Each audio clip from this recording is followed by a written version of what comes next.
All right, well, we just picked up some really cool comic books, that's for sure. So let's go ahead and get through these books and see what we got. All right, let's get started. Yeah, I'm definitely happy with the books that I picked up this week at my LCS. Last week, you could say it was kind of but I mean, it wasn't that bad. But I definitely got some stuff that I really liked this week. Got some stuff out of the $2 bin, individual purchases, and the price per pound deal. But what do we got here? Weird War Tales issue number 2, $2 bin. This was really awesome. Out of all the $2 books I've picked up over the years, I would say this is top 10 for sure, maybe even top 5 of the coolest pickups. Weird War Tales number 2 is not a cheap book for a $2 bin, that is for sure. 1971, this is probably about a 4.0, 4.5, 5.0 range. This is probably a $15 to $20 book, to be honest, which is actually really cool for a pickup. And I really do like Weird War Tales a lot. It's just something about war and horror. And like I said before, it goes together like peanut butter and jelly. It's really cool stuff. Like you'll just have stories of people like fighting at a battle, and then they'll go back to camp, and they'll just eat a bunch of chili and smoke cigarettes and tell stories, and then their ghosts will come back alive, and then they'll murder them all, and it'll just have a lot of weird twists to it.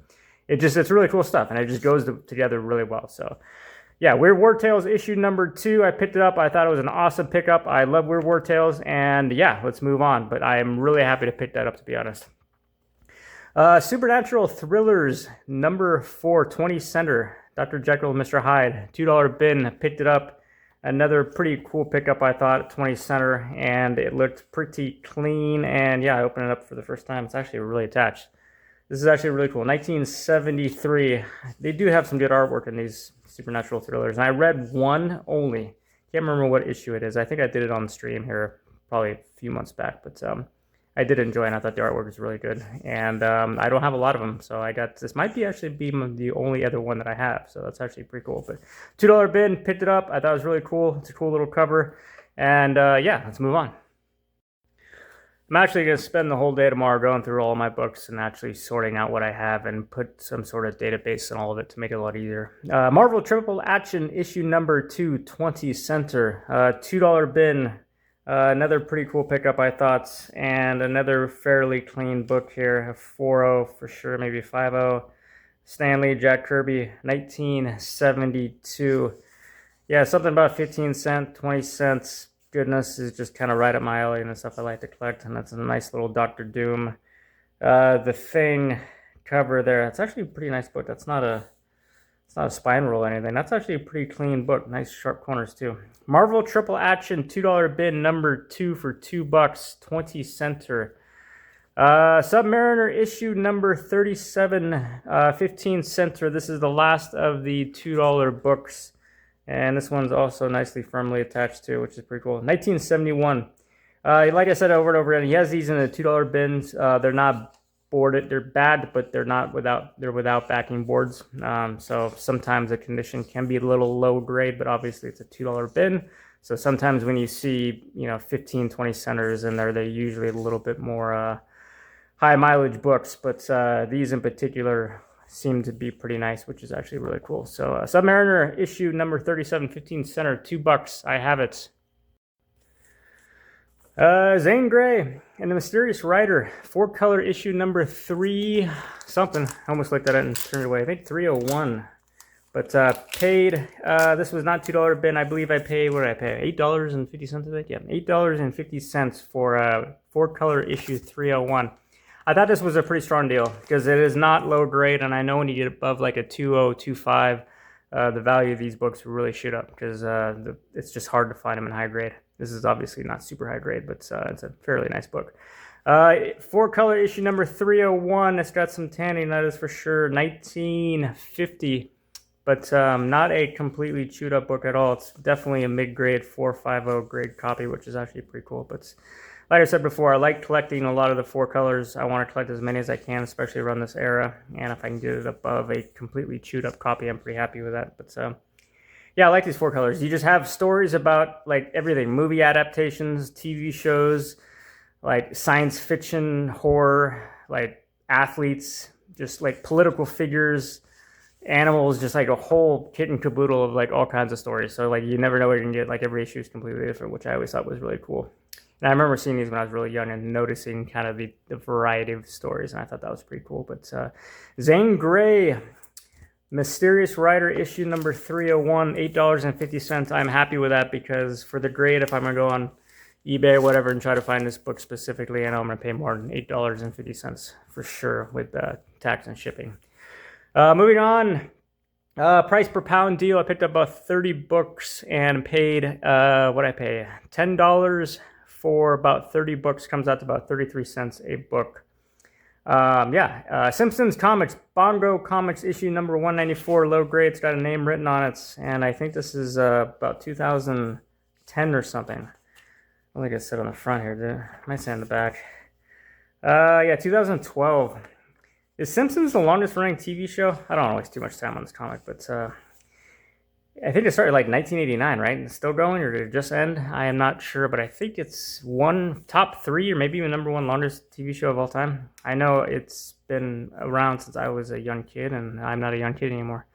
Bart Simpson, Bongo Comics, issue number 74. The cool thing about these is the ones right around 2010 and 2015 are not as common as some of the ones from the 90s. They're actually a little bit more, they have a lot more value to it, so I thought it was pretty cool. I know this is low grade, it's a reader copy, it's not that big of a deal, but finding this particular book and a VF copy, you're going to pay pretty good money for that, so I thought that was pretty cool just to have that book for obviously 35 cents. The Mighty Thor, issue number 426, Newsy. Moving on. Avengers issue number 329, newsstand. Can this be it's probably too late for that. Holy God, no. Holy schmoly. Mark Jewelers. Issue 329, newsstand. What year is this? 1991. Mark Jewelers. Is that it? This was the newsstand. I'm going to look at this one too. This one felt thick. Holy cow. Am I looking at this right? Am I seeing 2 Mark Jewelers here from 1990? What year is this? 1990? That could be something. I have no idea. I don't recall seeing a Mark Jewelers that late at all. I thought it ended in like the mid to late 80s, unless I'm obviously I'm mistaken. But that's actually a pretty cool find in my opinion. That's actually really cool. I did not obviously know there was a Mark Jewelers in there, and apparently I don't think the comic book shop might have known either. X-Men Classic issue number 50. What is going on here? Are these all Mark Jewelers? Why am I seeing a Mark Jeweler in every book I'm opening up here? Is there something going on? Are they not rare in the 1990s or something? Or what's going on here? This is kind of blowing my mind, actually. I don't even know what to think. I did not strip for this. I didn't look through these books, obviously. X-Men Classic issue number 50. Super C. That was a really good game. Wow, that's actually pretty cool. I don't know anything about having Mark Jewelers in the early 90s, if that was still as rare as it was back in the 70s and 80s. I have absolutely no idea, but I'm kind of lost for words there. Spectacular Spider-Man issue number 173, newsstand, and it's a Mark Jewelers. What the heck is going on here? 1991. It's a pretty cool cover. Maybe Mark Jewelers were they super common in the early 90s? Because every book I'm opening up is a Mark Jewelers here. And it seems like mathematically, it doesn't seem like I'm hitting those type of particular odds here. Is this going to be Mark Jewelers? Daredevil issue number 286. And it is. All right, this is pretty interesting. 1990, maybe Mark Jewelers were on all early 90s newsstands around this. That doesn't make any sense. I have no idea, and I don't even know what to say. I'm kind of a lot of lost for words. Daredevil issue number 286. Moving on.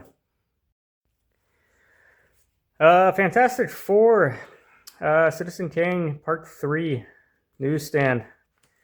Yeah, not a Mark Jewelers. I thought it's like 5%, 7% are Mark Jewelers. I mean, am I reading that wrong? Is it higher? Is there something about the early 90s or something? Look at this really quick. I got 5 Mark Jewelers here all in a row. Thor issue number 426. Mark Jewelers, 1990. Spectacular Spider-Man 1991, Mark Jewelers, Blue Mark Jewelers. Daredevil 286, 1990, Mark Jewelers. Avengers 329, 91, Mark Jewelers. Did they have were they 90%, 100% Mark Jewelers in the 90s? I mean, obviously, I'm thinking that's more like that case, but I don't know anything. I've never heard of that before. I've never seen that before. 1990 Mark Jewelers. Maybe most of them were Mark Jewelers at that time frame. That doesn't make any sense. I don't know. Golden Fleece Classics Illustrated Jewelers, or Classic Illustrated Junior. Is it a Mark Jewelers? It is not. Yeah, that's why I don't plan for this stuff. Classics Illustrated Junior number 544. I'm gonna move on with that one. Superman Comics issue 571, and Gunfire 2. I actually read a Gunfire. This was actually, it's one of those, I mean, every once in a while I just sit down and I grab a random comic that I don't know anything about and like not even super excited to read. I just want to open it up and flip through it. And I remember I read through a Gunfire and like I actually thought this was actually a pretty cool little lady story. Like I didn't know anything about it. I mean, I guess it's early 90s, but I read it and I'm like, oh, it's actually pretty cool. I don't remember which issue it was. I'm wasting way too much time talking about this silly comic, but yeah, that was just my experience with reading one and only Gunfire that I read. I actually enjoyed it, but sorry, guys. Flash issue 129. Moving on. Yeah, I'm definitely going to have to look into those Mark Jewelers because I don't know if, like I said, based on the mathematics of just seeing 5 in a row, all with Mark Jewelers, that maybe there's a good chance that they just put them all in those early 90s issues for whatever reason on those particular books. But either way, I think that's pretty strange. I'm going to have to look into that as soon as I get off this video. What am I even looking at? Batman Huntress Days of Rage, issue number 17 with a ADP sticker on it. And oh, look, we got more newsstands coming up. Superman issue 470. If this is a Mark Jewelers, I mean, it's got to be Mark Jewelers, right? Avengers 319. What are the odds of this being a Mark Jewelers? If I had to put money on it, I swear I don't know. I'm going to say it's 75% chance. Yes.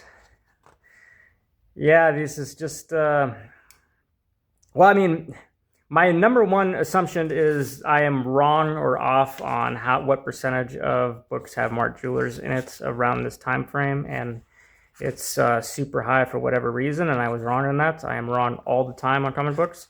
Or this just happens to come from a specific batch of maybe someone who actually just sorted their Mark Jewelers together and then got rid of it for whatever reason. We got a lot more newsstands coming up here, and this is probably a Mark Jewelers. Captain America 388. I mean, it's got the Mark Jewelers look to it because it's kind of used and it's a newsstand, and they kind of tend to be a little bit more readers' copies. And this one is not a Mark Jewelers. Issue number 1991. Maybe that's a slightly good thing. Is that MODOK, huh? Yeah, I just went through MODOK in the last video, right? It's a cool cover. I like that cover. I don't know why. Like on a ship, we were looking in the water. I don't know if you guys actually do any painting or oil painting or drawing or whatever, but you start to appreciate artwork a lot more when you actually try to paint or do drawing on your own. You just realize just how hard it is. And then every time you do it and you fail, you realize you see other people doing it. You're like, wow, I really appreciate it a lot more. Yeah, it's tough work. Iron Man issue 265 newsstand. Mark Jewelers. I'll flip a coin on it. It feels thick, actually. I'm going to say yes, it is. Yes. This could be a really awesome find, or I'm just completely just making a fool out of myself, not realizing that there's nothing to it, and these are all Mark Jewelers, maybe. I don't know, but I mean, I get it. I mean, even if it is Mark Jewelers, for my recollection, it's like a $10 book, maybe in this grade, $7 to $10 book. But I mean, obviously, for 30 cents, that's a pretty awesome return and a pretty cool find. And yeah, that's kind of one of the problems with going on the fly with this stuff, because I could have been prepared and pretended like I knew what I was talking about. Captain America issue number 380 newsstand. It feels a little thick. I am 100% going to say this is Mark Jewelers. Oh my god. What the heck is going on here? See, this is another reason why I enjoy collecting comics and looking through comics and hunting for comics. Like if I go out and I like, even if I buy like an ounce of gold, like the gold is going to be sold to me for whatever the value of an ounce of gold is, and that's not that exciting. But you can go comic book hunting and come across a pretty cool find, and you know, you're definitely getting your money's worth out of it. It just adds to the fun of it. I'm really rambling on today. I'm looking at Mark Jewelers here. Yeah, sticky pages here. I'm still trying to think, and I'm wasting way too much time on this. Sorry, guys. Issue number 380, Mark Jewelers, moving on. I have no idea, and it's probably, I'm blowing it way out of proportion. Doc Savage, issue number 3. Daredevil, issue number 287, newsstand. Is it? Feels a little thinner. I'm going to say this one is a no. Yes. December 1990. I think I remember this issue too. I think I have this issue. Pretty sure it's not a Mark Jewelers. God, I could go either way on that. I don't know if these are all going to be Mark Jewelers for whatever reason I don't know about, or the other way around. X-Men Classic issue number 53 with a gnarly spine roll. Is it a Mark Jewelers? Is it a newsstand? I mean, look, yes, Mark Jewelers, of course. All right, moving on. I don't even know anymore. Batman Detective Comics issue number 620 with a 70p. The other one had an 80p. This one's got a 70p. It's a cool little cover there. And another Daredevil. This one's really thick. Feels thicker. This one is definitely a Mark Jewelers. 289. This one actually looks pretty clean too, which is actually pretty cool. I'm going to have to bag and board these if these are 1991. Of course, it's a Mark Jewelers. I can see already. Nice. That's actually pretty cool. That's a cool cover too. I remember seeing this cover and kind of thinking, I'm like, that's a cool one I have, and I don't have it. Issue number 289. I am going to put this one up front. So I'm going to have to look through all these on these Mark Jewelers anyways, but one's a pretty clean book. Iron Man issue number 257 feels moderately thick. Yeah, I think I saw something blue in there anyways. Mark Jewelers 1990. God, I thought Mark Jewelers ended in the 80s. Shows you just how much I have so many comic books. I spend so much time on collecting comic books and reading comic books, and there's so much I don't even know what I'm talking about. It's just ridiculous. Iron Man 257. I'm wasting too much time. The Age of Bronze number 1, Image 1. Is it a Mark Jewelers? No, it's black and white though. 2010. Every time I look through these black and whites, I'm like, I gotta get my color pencils out and just color it in. I know that's blasphemy on a comic book, but when you start drawing and coloring, you have a lot of fun doing that, and you start looking at coloring books and wanting to sketch all this stuff in because it's a lot of fun. And one of these days, I'll just find one that's completely chewed up and use it as a. I mean, this is an awesome coloring book right here. I mean, look at this. I mean, I could sketch in, shade all this stuff in with colored pencils. I could do this for months and on this one little book. It's pretty cool stuff. All right, I'll shut up. I do enjoy drawing. I do enjoy doing oil painting, and I suck at it, but I just have a lot of fun doing it, trying to identify the different colors. Superman Action Comics issue number 661. Moving on. But yeah, if you guys made it this far, thanks as always, guys. Thanks for watching. Thanks for liking or subscribing if you did. If not, no big deal. Have fun with it. You know, enjoy it. This is for you guys to enjoy. And Ninja High School issue number 76, Antarctic Press. I don't waste too much time on that. But yeah, like just like oil painting in general, because like if you look at like the shading or something, like this book is not a good example, but like maybe I can. Some of this Daredevil might be a little older. Just like different color contrasts. Like, you know, you look at the glove here. This is a horrible example. I'm sorry, but like, you know, it just looks blue from a mile away. But like, you understand that it's obviously black. It's white. And it's a light blue right here. You really have to focus on different contrasts, because sometimes you'll look at a picture of something and you say, oh, it's just a little bit of shading, light orange and dark orange. It's like, no, you have stark, different, strong color changes to it. And going through all that stuff and trying to identify the colors and painting that and making it look halfway decent is a lot harder than you think. But we're on a tangent here. But 2 more books, guys. And yeah, that'll be the end of this video. Hopefully it's not too long. I have no idea. Ninja High School issue number 18. I have no idea what I'm even looking at. I don't even know why I picked these up, but they're black and white. Maybe I can use my color pencils on that. No, I won't do that. I don't have no idea anything about Ninja High School. Kind of cool little cover there. I don't know anything about this. Might just have to look at that later. And Girls of Ninja High School issue number 5. We got a thick square bound book here. Black and white. It's actually pretty clean. It's 1995 annual. This might have a couple bucks value into it. I have no idea. But yeah, that's where I end the video, and I'm gonna have to look through each and every one of those Mark Jewelers to find out if I just completely made a fool of myself and they're in every one of those, or if they actually are pretty rare. Hopefully they are rare, but I honestly have no idea. But that's why I end the video, and thanks guys for watching, and I will talk to you later.